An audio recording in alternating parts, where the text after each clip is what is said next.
सुमारी कर रही है सनम के लिए, तेरा जान जल ढारेगा वतन के लिए। सुमारी कर रही है सनम के लिए, तेरा जान जल ढारेगा वतन के लिए।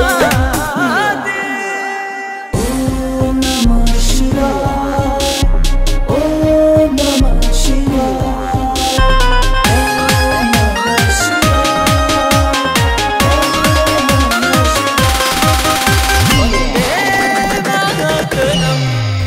हमरो खातिर वतन उतने प्यारा बा जितने की बड़ा तू। तोहार मोहब्बत पे घर बा दिल से बाटे लव यू।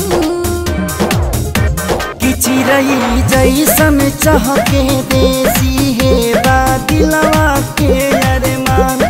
कवनो आफत विपत नया है भोले बाबा करस कल्याण।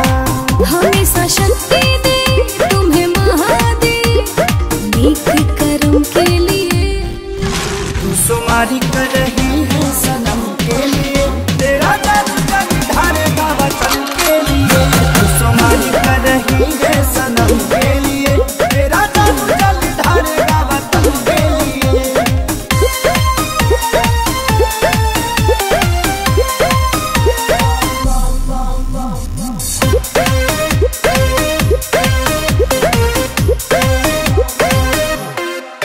बड़ी भाग वाला बानी खेसारी हो जे हमके मिलला तू।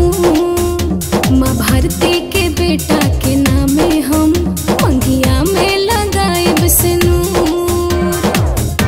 कि जवाना माटी में खेलनी कुदनी जहाँ भैनी हमसे याद। यही कारण करेले अखिलेश भारत